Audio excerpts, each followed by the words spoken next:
हम भी अपने को नापें, आप भी अपने को नापें। ये तो सत्संग सुन सुन के, इसलिए गुरु के वचन चाहिए। उखल होती है ना, उसमें धान कूटी जाती है, आपने देखी हो कभी धान कुटते हुए? तो एक चोट में धान कुट जाती है क्या? एक चोट में छिलका और चावल अलग हो जाते हैं क्या? कितनी चोट मारनी पड़ती है, धमाधम धमाधम धमाधम। और तब तक चोट मारनी पड़ती है जब तक छिलका अलग न हो जाए और चावल अलग न हो जाए। ऐसे ही ये सत्संग ही उखल है और गुरु के वचन ही चोट है। ये चोट तब तक पड़ती रहे तब तक छिलका अलग न हो जाए। इसलिए सुनते रहिए, सुनते रहिए, सुनते रहिए। जाने मूसल की किस चोट पर छिलका अलग होगा। न तो थोड़े से प्रलोभन में व्यक्ति इधर से उधर हो जाता है। जरा सा दुख आया भजन करते हुए तो हाय तौबा करने लग जाएंगे। और जरा सा को धन मिल गया, कोई सुविधा मिल गई, जरा चार पैसे मिल गए, चार जानकारी हो गई तो आदमी हवा में उड़ने लग जाता है, सभी कुछ भूल जाता है।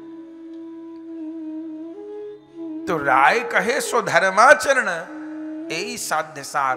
प्रभु कहे एहो बा है, ये बाहर की बात है। आगे कहा यहां अच्छे कर्म तो किए जा रहे हैं, पुण्य कर्म तो किए जा रहे हैं, पर पुण्य प्राप्ति के लिए ये करने से ये होगा, वो करने से वो होगा।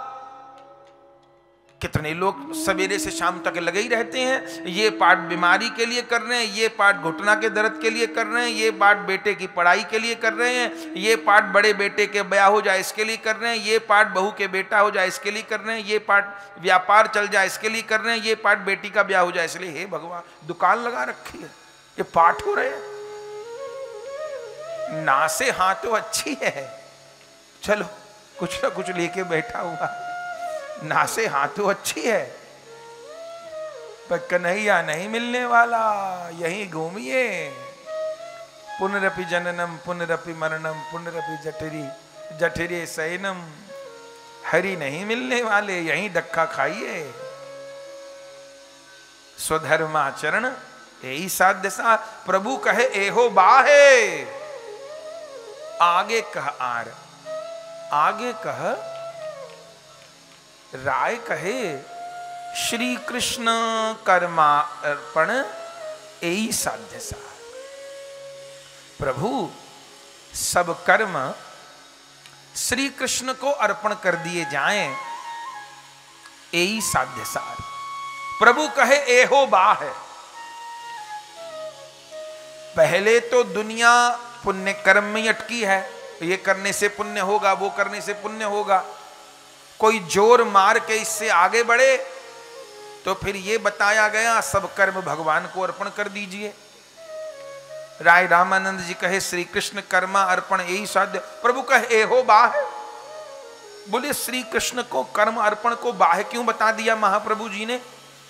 बोले इस कर्म अर्पण में केवल कर्म अर्पण है, कर्तापन अर्पण नहीं है।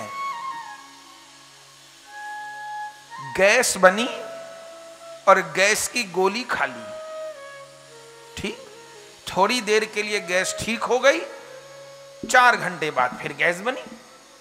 बोले डॉक्टर ने कह दिया है ये कौन सी गोली है, ये तो सुबह उठते ही खाली पेट खा ही लो। चूंकि गैस आजकल सभी को बनती है तो ये सवेरे उठते ही खाली पेट हम गोली खा लेते हैं। लेकिन वही डॉक्टर ये भी कहते हैं कि बहुत लंबे समय तक अगर गैस की एलोपैथिक गोली खाई जाए तो वो किडनी और बॉडी ऑर्गन्स पर बुरा असर डालती है और फिर उसकी मात्रा भी बढ़ानी पड़ती है। पहले छोटी गोली से गैस दूर हो रही थी, अब उसके बड़ी से, अब उसकी बड़ी से, अब उसकी बड़ी से। तो कर्म अर्पण कैसा है? कर्म अर्पण ऐसा है कि गैस बनी और एलोपैथिक गोली ले लिए तो पेट में दर्द हो रहा था, सिर में दर्द हो रहा था, ठीक हो गया। लेकिन अगले दिन फिर ले लीजिए, फिर ले लीजिए, फिर ले लीजिए, फिर ले लीजिए। गैस बनती रहेगी, गैस की गोली खाते रहिए और धीरे धीरे एक दिन शायद वो गैस की गोलियां भी काम करनी बंद कर दे। तो कर्म अर्पण है, गैस बनी, गैस की गोली खा ली, सिर दर्द हुआ, सिर दर्द की गोली खा ली। लेकिन भक्त ये काम नहीं करता। जैसे जिसको स्वस्थ होना है वो ये सोचेगा कि गैस बन क्यों रही है, मैं गैस की दवा तो खा रहा हूं, एलोपैथिक खा लिए, 2-4 घंटे के लिए ठीक हो गया, पर ये गैस बन क्यों रही है, पेट में वायु बन क्यों रही है।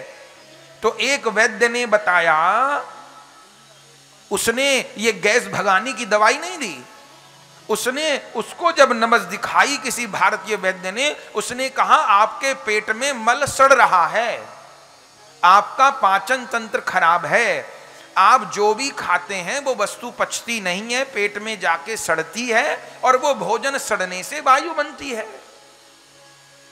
तो क्या किया जाए?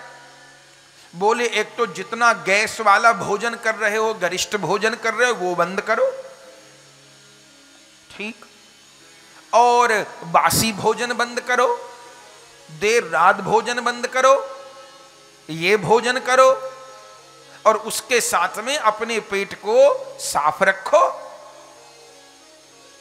अब हमारी दिनचर्या ही बिगड़ी हुई थी, उस दिनचर्या को सुधारने में 6 महीने लग गए, और फिर धीरे धीरे गैस बनने की प्रवृत्ति कम हुई। और जब व्यक्ति ने साल भर अपना खान पान बिल्कुल ठीक किया, वो शरीर में जो मल भरा था, टॉक्सिन भरे थे, बॉडी डिटॉक्सिफाई हुई, तब वो गैस बनना बंद हुआ। नहीं तो कहते हैं ना, स्ट्रोक आ गया, ब्लॉकेज आ गई। आयुर्वेद तो कहता है वो भी वायु है। जो आर्टरी में, धमनियों में ब्लॉकेज हो जाती है, स्टंट पड़ता है, आयुर्वेद के शास्त्र में उसको भी वायु कहा गया है। ये कहने के लिए वायु गैस बड़ी आसान लग रही है कि पुदीना खा लो कि अजवाइन खा लो ठीक हो जाएगी। ये वायु विकृत हो जाए, माथे में चली जाए तो ब्रेन हेमरेज कर दे, और ये वायु हार्ट की धमनी में चली जाए तो हार्ट अटैक कर दे, हृदय की गति रोक दे, ये वायु प्राण ले ले।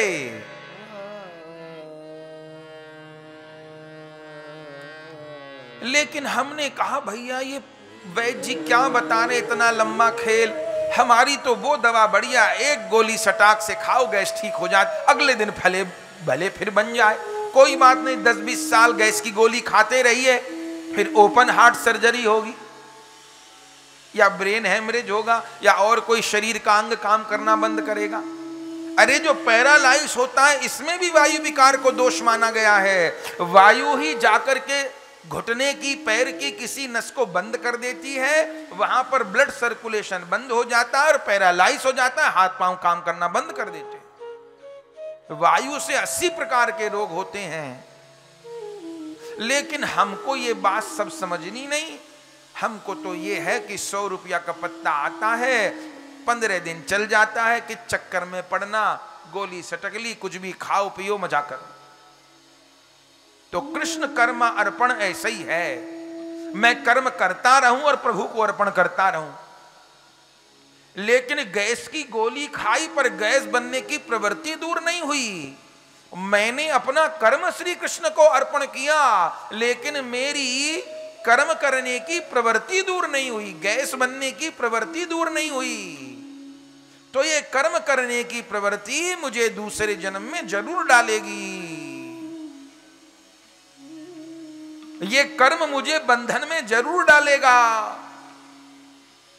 क्योंकि मैंने कर्म अर्पण किया, कर्म की आसक्ति अर्पण नहीं की, कर्म अर्पण किया पर कर्तापन को अर्पण नहीं किया। इसलिए महाप्रभु जी क्या कहे, एहो बाह आगे का आर, बाहर की बात मत करो राय रामानंद। ये पुष्प हैं, ये पुष्प हमने 10 रुपए के लिए और चढ़ा दिए, ये हो गया कर्म अर्पण। मैं 10 रुपए के पुष्प लाया और मैंने श्री कृष्ण के चरण पर चढ़ा दिए, भागवत जी पे चढ़ा दिए, कर्म अर्पण हुआ। इससे पुण्य मिलेगा, भक्ति नहीं हुई। इससे पुण्य मुझे मिलेगा, 10 रुपया के फूल चढ़ाए पर भक्ति नहीं है। अब दूसरी स्थिति, 10 रुपए के फूल लाए और मन में विचार किया कि ये 10 रुपए भी तो प्रभु के ही हैं, 10 रुपए मेरे थोड़ी हैं, वो 10 रुपए भी प्रभु के हैं और चढ़ भी प्रभु के चरणों में रहे हैं, तो प्रभु के ही 10 रुपए के फूल प्रभु के चरणों में चढ़ा दिए। ये हो गया कर्म के साथ कर्म की आसक्ति का समर्पण। लेकिन अभी भी भक्ति नहीं हुई। भक्ति कब हुई? ये 10 रुपए के फूल ये भी प्रभु के, चढ़ भी प्रभु के चरणों पर रहे हैं और चढ़ाने वाला भी तो प्रभु का है। कर्म भी प्रभु को अर्पण, करता भी प्रभु को अर्पण, ये चढ़ाने वाला भी प्रभु का है। तो प्रभु के जन ने प्रभु के पुष्प प्रभु के चरणों में चढ़ा दिए। अब हुई भक्ति, अब हुई भक्ति। न तो दुनिया में गीत लोग गाते हैं, मां मुरादें पूरे कर दे हलवा बांटूंगी। जागरणों में बड़े गीत गाते हैं, लोग नाचते हैं इस पे।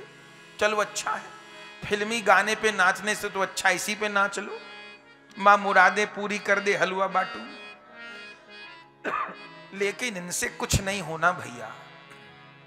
हाँ, इतना है कि फिल्मी गीत पे नहीं नाचे, किसी गंदे गाने पे तो इस भजन पे नाच लिए। पर वो मैया मुराद पूरी करेगी तभी हलवा बटेगा, क्योंकि कहीं मैया हलवा खा के बदल न जाए। इसलिए पहले मुराद पूरी कराऊं तभी हलवा बांटूंगी, कहीं मां बदली जाए हलवा खा के।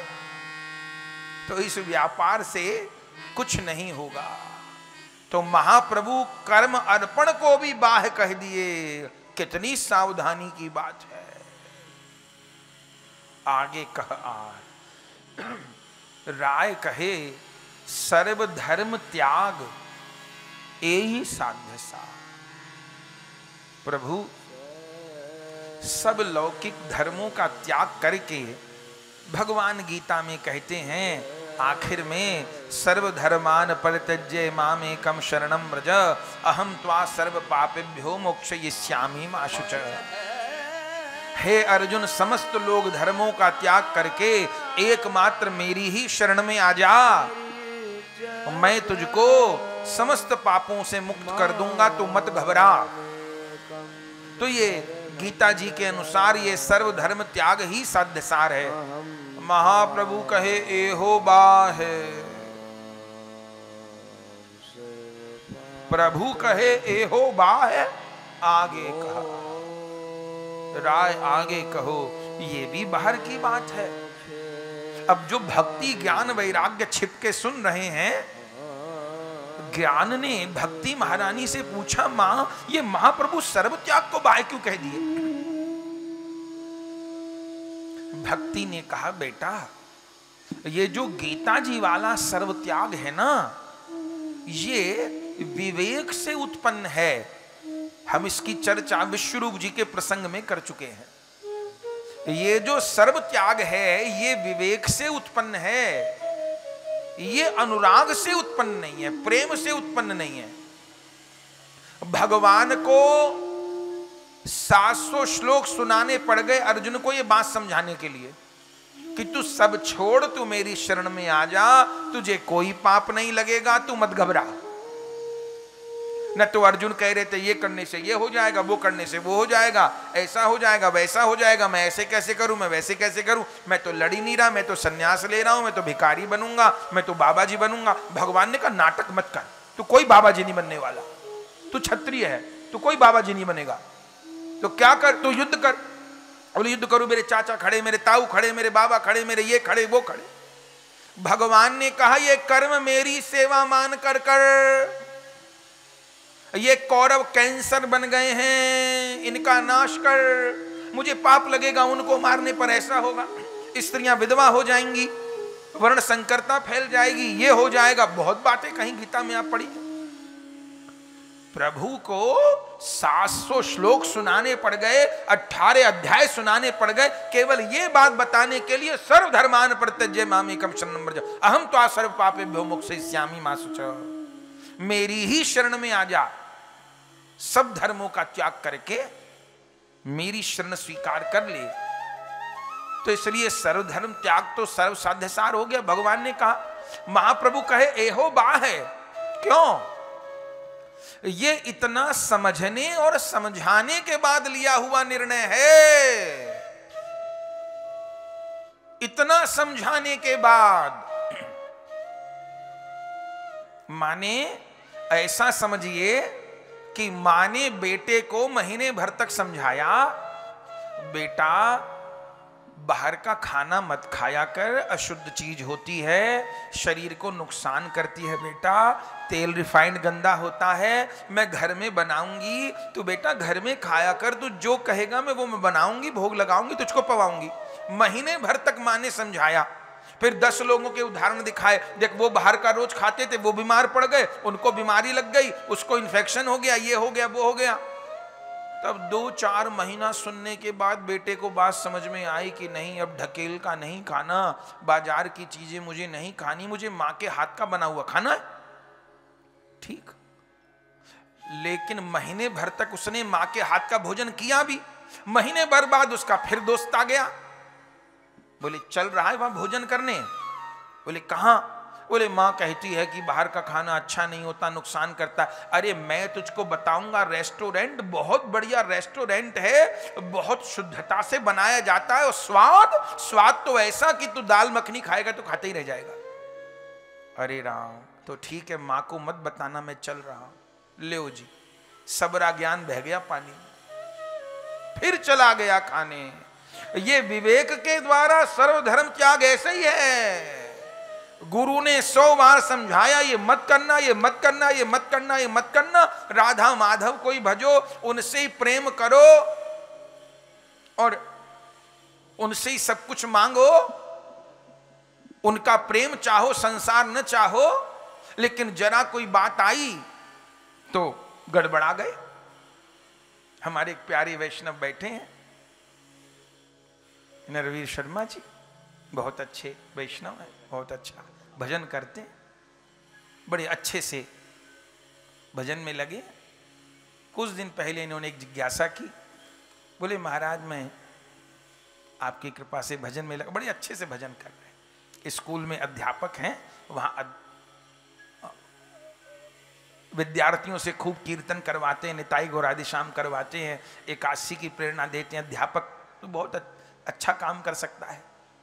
अभी पीछे इनके बच्चे को बुखार आ गया, ऐसे ही था, और वो उतरा नहीं बुखार। अब इनके घर पर संक्षेप में बता रहे हैं, इनकी धर्मपत्नी भी वैष्णव है और जो घर के बड़े हैं, बोले उन्होंने फिर कहना शुरू किया, रात दिन माला लिए बैठे रहते हो, बच्चे का बुखार नहीं उतर रहा, रात दिन माला लिए बैठे रहते हो, बच्चा ठीक नहीं हो रहा, रात दिन माला लिए बैठे, ये नहीं हो रहा, वो नहीं हो रहा। तो बोले कि फिर मेरे मन में आया, अब रात दिन धर्मपत्नी कहेंगे या पिताजी कहेंगे तो लगेगा मन को, रात दिन तू माला लिए बैठा रहता और तुझे घर से लेना देना नहीं, अब बच्चे का बुखार नहीं उतर रहा। एकदम वैष्णव के जीवन में जो बात आई उसको बोल रहे हैं। तो बोले मेरे मन में आया कि मैं कुछ माला कुछ पाठ बच्चे के लिए कर लूं। तो महाराज जी मैंने कुछ दिन पाठ माला उस बच्चे के लिए किया, फिर उसका उतर गया, बच्चा ठीक हो गया।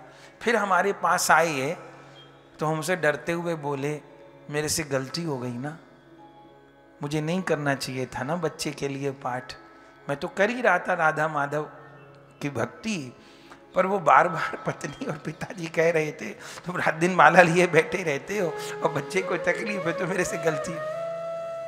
तो उस समय तो हमने कह दिया ठीक है ठीक है ठीक है, पर कोई भी वैष्णव कुछ भी कहता है तो वो बात हमारे अंदर चली जाती है।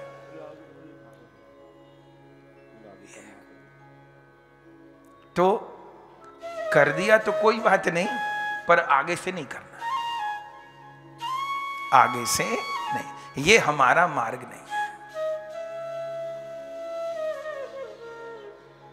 ये हमारा मार्ग नहीं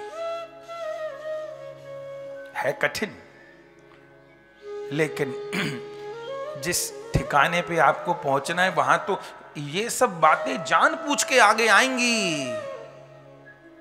देखने के लिए कितने पानी में हैं।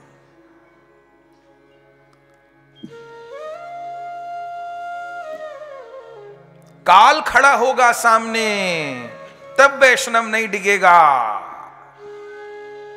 तब वैष्णव नहीं डिगेगा। शरभंग जी राम कथा में सुनते हैं ना, शरभंग जी को शरीर छोड़ना था, सारे देवता आ गए, खुद इंद्र ही विमान लेके आ गए, स्वर्ग चलिए ना। वरुण देवता आ गए, मेरे लोक में चलिए ना। ब्रह्मा जी आ गए, मेरे लोक में चलिए ना।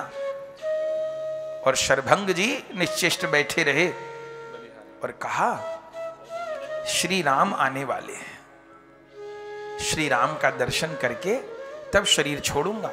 देवताओं ने कहा हम लोग इतनी देर थोड़ो खड़े रहेंगे। बोले श्री राम आने वाले हैं, मैंने तो आपको किसी को बुलाया नहीं, श्री राम का दर्शन ही करूंगा। सब देवता चले गए, परीक्षा हो रही थी। आखिर में श्री राम आए, श्री राम का दर्शन किया और कहा प्रभु बस आपके आने तक के लिए प्राणों को रोके हुए था, अब प्राण छोड़ूंगा तो आप मेरे शरीर को अग्नि दे देना। रामायण में लिखा है शरभंग जी ने चिता भी अपनी खुद ही बनाई, अपनी चिता खुद ही सजाई और खुद ही उस पे लेट गए और बस अग्नि की एक चिंगारी देनी थी, शरीर स्वाहा हो गया। तो हर प्रलोभन से जिसको प्रिया प्रियतम तक पहुंचना है, ये इतना सरल नहीं है, कठिन भी नहीं है। यदि अपनी कामनाओं का मुख प्रभु की ओर मोड़ दिए, सब कर ममता ताग बटोरी, मम पद मन ही बांध बर डोरी, तो कठिन भी नहीं है। और यदि कामनाएं बिखर गई तो फिर सरल नहीं है। तो ये जो सर्वधर्म त्याग है, ये बुद्धि से लिया गया निर्णय है, ये विवेक से लिया गया निर्णय है। इतना अर्जुन को भगवान ने कहा अहम त्वा सर्व पापेभ्यो मोक्षयिष्यामि मा शुचः, तुझे सर्व पापों से मुक्त कर दूंगा, तू भयभीत मत हो। तब अर्जुन माने, आराम से थोड़ो माने।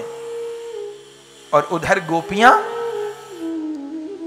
गोपियों को किसने कहा कि तुमको पाप नहीं लगेगा?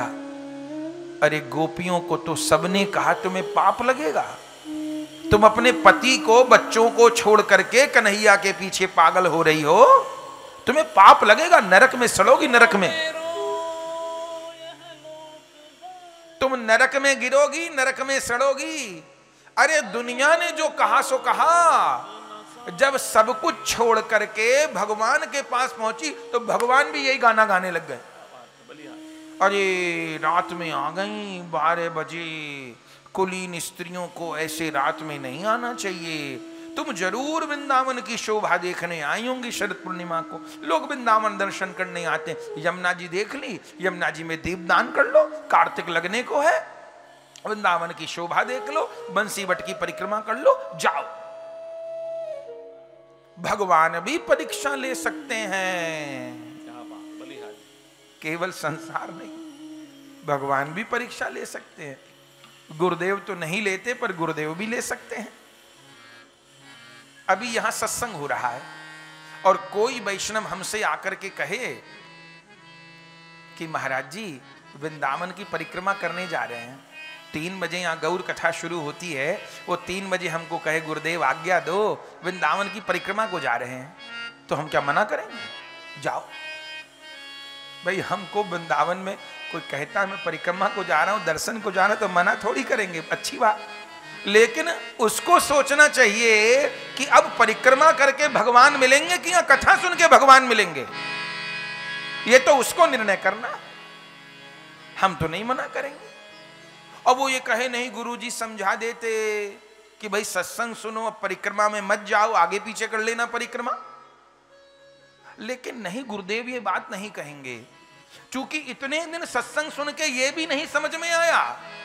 जिसको इतने दिन सत्संग सुन के ये नहीं समझ आया, उसको अलग से कुछ बताने पर समझ आ जाएगा, ये आशा नहीं है। हमारे जीवन में बहुत हुआ, इतने वैष्णव हैं, कुछ की मति भी बिगड़ती रहती है, तो कई बार कोई और लोग कहते हैं उसको महाराज जी समझा दीजिए, वो भी थोड़ा गड़बड़ कर रहा है। तो हम यही कहते हैं, इतने दिन सत्संग सुनते हो गए, यदि इतने दिन सत्संग सुनने के बाद भी उसको समझ नहीं आई तो उसको हम अकेले में 10 मिनट बता देंगे, आधा घंटा बता देंगे, 1 घंटा बता देंगे उसको, तो उसमें कोई ना, अब उसको ठोकर लगेगी तभी समझ आएगी। तो कोई आके कहे कि मैं परिक्रमा को जा रहा, तो हम कहेंगे अच्छी बात है, जाओ भैया। पर वो चूक गया,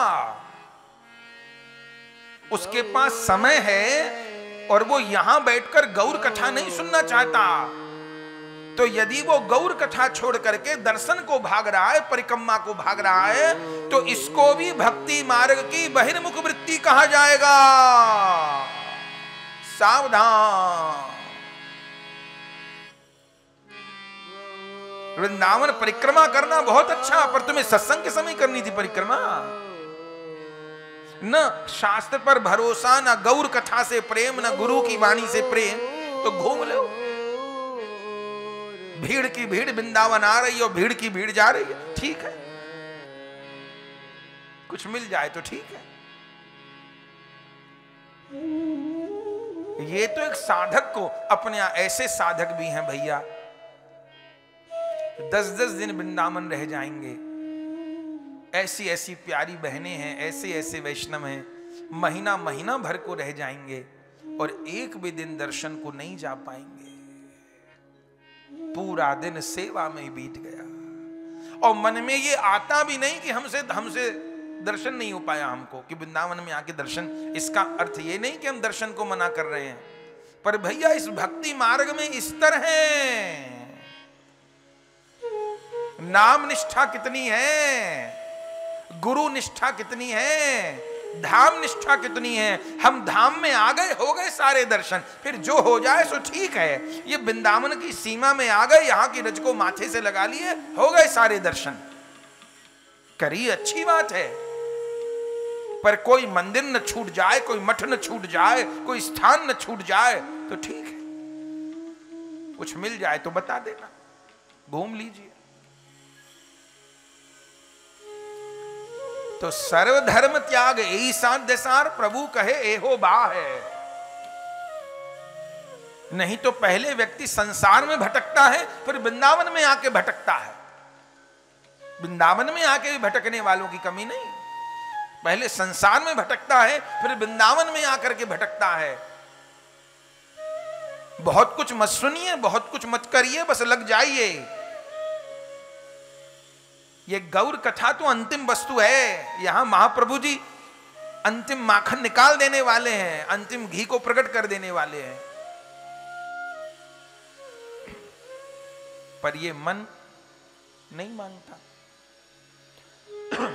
तो विवेक से लिया गया निर्णय है। गोपिकाओं को कब कहा गया कि तुमको मैं पाप से मुक्त कर दूंगा? भगवान ने तो कहा पाप लगेगा, तुम यहां आओगे लो। संसार ने कहा, संसार को झेल के आई, तो भगवान ने और कह दिया कि ऐसा मत करो, पातिव्रत्य का पूरा उपदेश दे दिया। आखिर में गोपांगनाओं ने कह दिया, मेरो मन नंद लाल सो मान्यो, कहा करेगो कोयरी। हो तो चरण कमल लपटानी, अब होनी हो सो होरी। गुरुजन मात पिता मोहि त्रासत, हसत बटाऊ लोग री। हो तो चरण कमल लिपटानी, विधना रचो संजोगरी। जो मेरो यह लोक जाएगो, मेरा लोक नष्ट होगा, मेरे पुण्य नष्ट होंगे। जो मेरो यह लोक जाएगो और परलोक नसायरी। मेरा यह लोक नष्ट होता हो तो हो जाए, परलोक नष्ट होता हो तो हो जाए। जो मेरो यह लोक जाएगो और परलोक नसायरी। नंद नंदन को तऊ नहीं छाड़ू, मिलूंगी निशान बजायरी। मिलूंगी निशान बजाए। मेरो मन नंद लाल सो मान्यो, कहा करेगो कोई। यह तन धर बहुरे नहीं पई है, बल्लभ बेस मुरारी। यह तन धर, ये तन बार बार नहीं मिलेगा, ये बानक बार बार नहीं मिलेगा। ये शरीर भी स्वस्थ है, वृंदावन धाम भी है, सत्संग भी है, सारे सुयोग मिले हुए हैं। यह तन धर बहुरे नहीं पई है, बल्लभ बेश मुरारी। परमानंद स्वामी के ऊपर सर्वस डारो बारी, मेरो मन नंद लाल सो मान्यो, कहा करेगो कोयरी। हो तो चरण कमल लपटानी, अब होनी होए ये निश्चय करना पड़ेगा। परीक्षा तो होगी, कभी कोई संसार का मोह खींचेगा, कभी कोई वस्तु का मोह खींचेगा, कभी संतान का मोह खींचेगा, लेकिन मजबूत बनना पड़ेगा। बस कर्तव्य कर्म निर्वाह,